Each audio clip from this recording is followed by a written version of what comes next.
અમરેલીનું આંદોલન દલિત સમાજે સંકેતી મૃતકના શવને લેવા ભાવનગર જવા રવાના થયા હતા બાદ દલિત યુવક નિલેશ રાઠોડના મોતને મામલે તંત્ર અને દલિત સમુદાય આમને સામને આવ્યું હતું।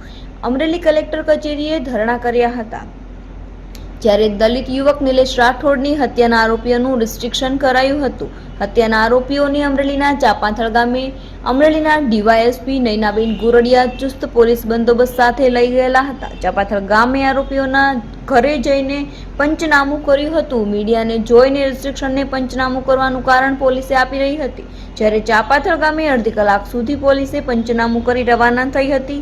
બપોર બાદ અમરેલી કલેક્ટર કચેરી ખાતે દલિત સમુદાયના અગ્રણી આગેવાનોએ કલેક્ટર કચેરીમાં પોલીસની હાજરીમાં મૃતકને જમીન આપવાની ખાતરી આપવામાં આવેલ હતી ને અમરેલીનું આંદોલન દલિત સમાજે સંકેલી મૃતકના શવને લેવા ભાવનગર જવા રવાના થયા હતા। 16 તારીખે જે અમારી સમાજના જે 4 યુવાનો જે બાયપાસે એક દુકાન હતી ત્યાં એક બબલું લેવા માટે એટલે કુરકુરિયું લેવા માટે ગયા, તો ત્યાં કોઈ છોકરો હશે બાળકને કીધું બેટા કુરકુરિયું અંબાય તારો હાથ ન અંબાય તો હું હાથે લઈ લઉં। ત્યાં એના એ બાળકનો પિતા જે કાંઈ હોય તે નામ નથી આવડતું, પણ પછી હું નામ આપું છું। બાળકના પિતાએ અમારા દીકરાને બેટા કેમ કીધું, તારથી એક આવા અનુસૂચિત જાતિના વ્યક્તિથી આવું કેમ કહેવાય, જ્ઞાતિ અપમાન કરી અને સાહેબ આ છોકરો સામો જવાબ આપે છે। તો એ કુવાડી ધાર્યા સાહેબ, મેં એના સીસીટીવી ફૂટેજ પણ જોયા છે કે કુવાડી અને લાકડીઓ વડે અને દોડાવીને બાજુમાં જે ખેતર હતું ત્યાં આખા 5 વીઘાની અંદર તલ પણ ભાંગી ગયા। એ રીતના અમાર્યા સાહેબ, 4 યુવાનો ઉપર હુમલો કર્યો। એમાં એક નિલેશભાઈ રાઠોડ કરીને છે, કાંતિભાઈના દીકરા, જે એને વધારે ઈજા પહોંચી હતી। એ સાહેબ 16 તારીખથી ભાવનગર દાખલ હતા। 22 તારીખે સાહેબ એનું ડેથ થયું, એ પોતે મૃત્યુ પામ્યા છે। સાહેબ એ પરિવાર આજ દિન સુધી ડેડ બોડી નહોતો લેતો।